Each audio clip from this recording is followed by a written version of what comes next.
Olá, meus amores, tudo bem com vocês? Eu espero que sim. Hoje a nossa aula será de história. Olha que coisa legal, né? Então vamos lá começar a nossa aula de hoje.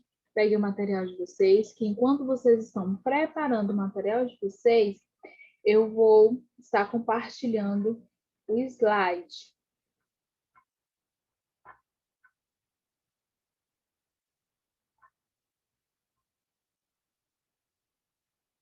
A nossa aula de hoje, né, de história, com a data do dia 8/4, nós vamos estar falando sobre música e dança indígena, né? Vamos conhecer um pouco da história indígena, né? Como era, né, essa grande cultura deixada por eles.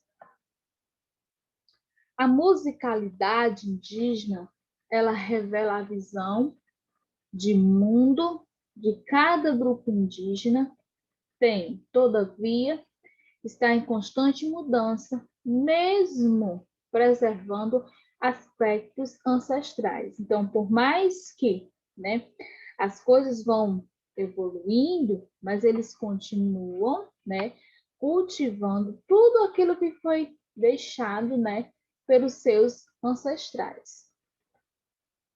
A música, ela está presente nos cultos, nos ritos, na ligação com os ancestrais, na magia, na cura, nas festas do grupo, ou seja, em toda maneira de viver, a música faz parte do universo religioso e mágico. A origem da música, né, se confunde com os mitos e os fundadores e os formadores das tribos. Em algumas tribos, acredita-se que a música foi presente, né, dos deuses, né? Então eles acreditam que as músicas a qual eles cantam, né, foi deixada por esses deuses, né? Em outras acreditam-se que a música vem do mundo dos sonhos.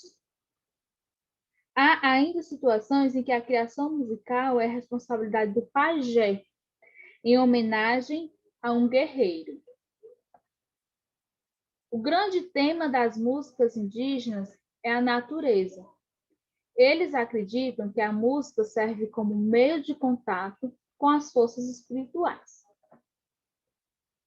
A musicalidade indígena, percebe-se que há uma divisão, seja por idade afetiva, gênero ou grupo. Essa divisão está presente no fato de que existem instrumentos inclusivos para homens, específicos para mulheres e outros que servem como brinquedos para as crianças. Vamos agora falar um pouco, né, sobre os instrumentos, né? Vamos aqui. Os primeiros instrumentos são os idiofones, né? Que são instrumentos cujo som é obtido por meio de vibração, percussão, atrito. O segundo, que é esse aqui, que são os aerofones, né? Que são instrumentos cujo som é obtido pela circulação do ar em seu interior e que se apresentam em grande quantidade e variedade. O outro são os zumbidores, né, que são instrumentos cujo som é obtido quando são agitados no ar. Tais instrumentos podem estar presentes em rituais funerários ou em brinquedos de criança, que é justamente esse da imagem que eu estou colocando aqui no slide para vocês conhecerem, né, sobre esse instrumento.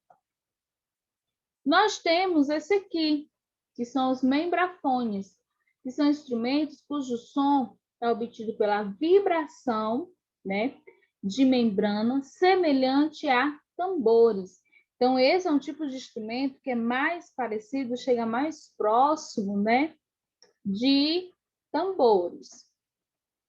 Agora a gente vai sair um pouquinho da música e da dança indígena E a gente vai falar agora um pouco sobre a religião indígena. Como era essa religião, né? Então, a gente vai ver esse assunto nas páginas 75 e 76. A religião indígena se caracteriza pelo xamanismo, que é associando a presença constante de elementos da natureza e a relação entre o homem e o seu espírito ou animal, né? Então, essa religião indígena, né, já é mais caracterizado pelo xamanismo. A gente hoje vai ver um pouquinho como é que funciona, né, essa religião para esses indígenas. Os indígenas, eles respeitam profundamente a natureza e os animais, pois eles acreditam que estes últimos são pessoas a que, quando um humano morre, torna-se um animal ou outro ser. Então, eles acreditam o quê? Por isso que eles valorizam tanto, né, os animais, porque eles acreditam que quando uma pessoa morre, ela pode retornar, né, ou em um animal ou em outro ser. Isso é o que eles acreditam profundamente. Então, eles respeitam demais a natureza e os animais, justamente por conta disso. Porque eles acreditam que se um deles chegarem a morrer, né, eles vão retornar, né, em um animal ou em outro ser. Isso é o que eles acreditam.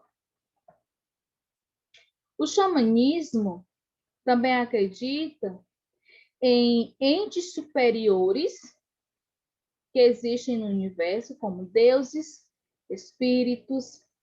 Portanto, a figura do xamã, muito conhecido no Brasil como pajé, é fundamental para a tribo e é dito como um grande conhecedora, tanto na natureza quanto nas tribos. Então, aqui no Brasil, nós conhecemos, né, como pajé. Mas antes, né, ele era conhecido como xamã, que é o chefe, né? É o líder, né, de toda a tribo. E ele é muito respeitado. Por quê? Porque para ele se tornar líder, o chefe, né, ele passou por várias experiências. Então a tribo ela acredita que a experiência que ele teve de vida vai repassar para o restante da tribo, né? Então, por isso que eles acreditam muito no que o xamã e o pajé passam para eles. Os indígenas também acreditam que o xamã, né, é um homem que ele é responsável, né, em entrar em contato com o mundo espiritual. E por esse motivo, ele tem diversas atribuições. Medir, né, a vida sobrenatural e humana, predizer o futuro, influenciar os fenômenos da natureza, dar nome aos recém-nascidos, transformar os animais em outros seres, fazer crescer as plantas, curar por meio do controle dos espíritos, prever guerras e suas consequências, entre outros. Então, essa é a responsabilidade do xamã para com a tribo. Então, se algo acontece na tribo, eles chamam quem? O xamã, porque ele é o líder, ele é o que é responsável, né, pela organização daquela tribo, né, que hoje nós conhecemos como pajé. Então, eles têm essa responsabilidade, né? Então, é uma responsabilidade muito grande para com eles. Ó, essa figura aqui que eu estou mostrando para vocês já é mais a origem do xamã, de como eles se caracterizavam, né, na frente da tribo, né? Então, ele era mais conhecido como o chefe, o líder, então eles se caracterizavam-se dessa forma. É comum a ideia de uma profecia que busca terra sem mal. Entretanto, nessa busca pela terra sem mal, não se exclui a guerra, pois pela guerra é o que os povos vão transpor as dificuldades e expressões sofridas. Os mitos, né, originais também têm uma presença muito forte na religião indígena.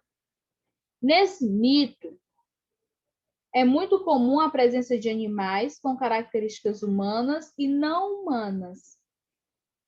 Eles são utilizados pela transmissão de conceitos morais, educativos e religiosos. Tais mitos são passados dos anciãos para os indígenas mais novos, fazer com que a religião se mantenha viva. Então, esse era o papel, né, dos mais velhos, passar a experiência de vida para os mais novos, né, para que quando os mais novos, né, chegassem a uma certa idade, fosse repassando também para os outros. E assim, a cultura e a vida indígena nunca iria, né, acabar. E eles sempre iriam conhecer a história indígena, né? Por quê? Porque iria repassar de um para com os outros. Então, os indígenas, eles praticam diversos ritos, tipo pintar o corpo, furar a orelha, entrar em transe, dançar, cantar, que expressam simbolicamente suas crenças, né? Então, isso são hábitos dele, costume deles, né? Se pintarem, dançar. Então, tudo era motivo de festa, tudo era motivo para se comemoração. Então, quando eles comemoravam, né? Era uma forma deles expressar tanto tristezas, alegrias. Então, era dessa forma que eles se expressam. Vamos lá. Agora, finalizando aqui, né? Vamos finalizar concluindo como era a vida indígena, né? Que eles tinham seus hábitos e seus costumes. Porém, hoje, claro que existem indígenas, sim, existem muitos indígenas ainda hoje. Porém, né? Claro que nós não vamos encontrar, passar por nós índios assim, como vocês viram na imagem, né? Pintados, vestidos de roupas de palha. Não é assim. Vamos encontrar índios mais modernos. Porém, né? A gente consegue ver ainda uma cultura sendo, né, cultivada, guardada. Né? Então, assim, era os hábitos de dança, música, a religião, que até hoje é valorizada. Agora, eu vou pedir para que vocês peguem o livro de vocês e coloquem nas páginas das atividades de hoje. A atividade de hoje ela vai começar lá na página 73. Vamos lá. Página 73. O que é que vocês vão fazer? Decifre os códigos e descubra o nome dos 4 grandes grupos de instrumentos musicais.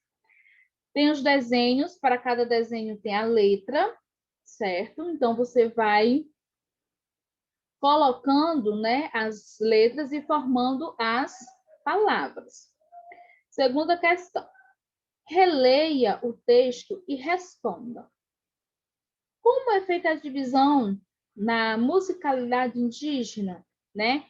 Então, como se diz mesmo a questão, você tem que reler o texto para que você venha, né, responder essa questão, tá? Então, você vai lá no texto, vê e procura como foi que foi feita essa divisão dessa musicalidade, tá bom?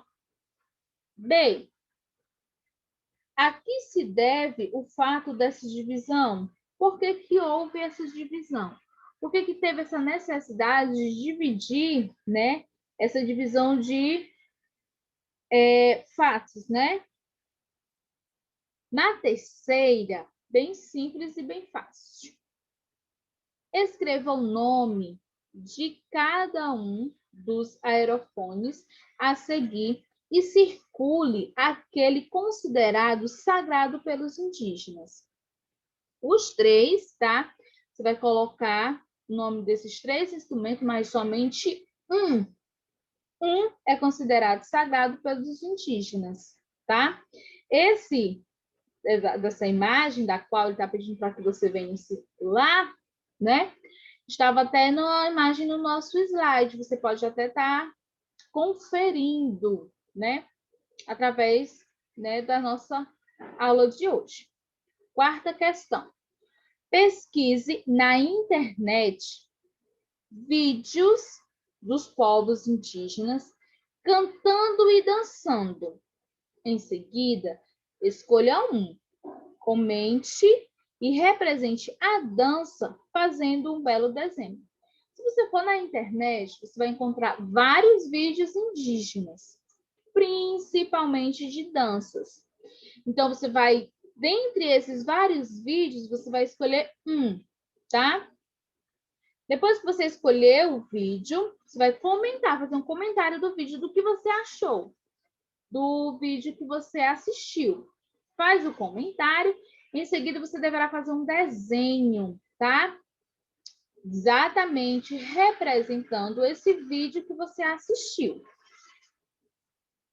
Vamos lá, seguindo as atividades, tá? Não parou. Vamos lá para a página 77. Escreva a resposta de cada uma das perguntas a seguir. Como é a diversidade dos povos indígenas no Brasil, né? Como é essa diversidade de povos? Como era que eles, né, se apresentavam diante da tribo? B. Como se caracteriza a religião indígena? Como é que essa religião indígena ela se caracteriza? Aí você vai escrever. O que é xamanismo? Né? A gente até falou lá no início da nossa aula o que significa o xamanismo, né? Que é algo que representa-se bastante na vida indígena. D. Como é conhecida a imagem do xamã no Brasil? Aqui no Brasil, o xamã, ele é conhecido de que forma, né? A gente até falou lá na nossa aula de como é que hoje, né, a imagem do xamã é representada no Brasil. Qual é a importância do xamã? Por que o xamã é tão importante na vida indígena? Segunda questão. A partir da associação que o xamanismo faz, escreva o que os indígenas respeitam profundamente no que acreditam que acontece quando o humano morre. Eu até expliquei isso lá na nossa aula. Por que eles respeitam tanto a natureza, os animais? Por que eles têm esse amor, esse respeito, né? Então, você vai explicar por que eles têm tão grande respeito para com a natureza e o animal. Terceira questão, página 78. Marque com X as atribuições do xamã. O que são atribuições, Xelijan? A responsabilidade do xamã. O que o xamã tinha que fazer para aquela tribo? Aí você vai ler cada opção, tá? E vai marcar. Por exemplo, mediar a vida natural e sobrenatural e humana. Ser responsável pelo trabalho doméstico. Predizer o futuro. Caçar animais para alimentar a tribo. Influenciar os fenômenos da natureza. Dar nome aos recém-nascidos. Transformar-se em animais em outros seres. Cuidar dos roçados. Fazer crescer as plantas. Curar por meio do controle dos espíritos e prever as guerras e suas consequências. Comente a afirmação relacionando-a à diversidade de povos e culturas que temos no nosso país. Então, você vai ler aí essa afirmação que tem, tá? E vai comentar, fazer um comentário daqui, dessa afirmação. Escreva o complemento das frases a seguir, tornando-as verdadeiras. Essas frases estão lá no texto, tá? Para você completar, você deverá fazer o quê? Ler o texto, tá? Para completar aí essas frases, tá? tá fácil, não tá difícil, tá? Eu tenho certeza que vocês irão conseguir fazer. Escreva qual é a profecia em que muitos indígenas acreditam e que deve fazer para conseguir atingi-la, tá? Você vai dizer qual é essa profecia, tá? A sétima questão não há necessidade de fazer porque é oralmente, como nós não estamos em sala de aula, então nós não vamos poder realizar a sétima questão, tá certo? Então, vocês façam somente até a sexta questão, tá? Essa foi a nossa aula de hoje. Realizem as atividades com muita atenção e muito capricho, tá? Vou estar fazendo a correção dessa atividade amanhã no nosso Google Meet, tá? Não faltem. Conto com a presença de vocês. Um forte abraço e até o nosso próximo encontro. Tchau, tchau!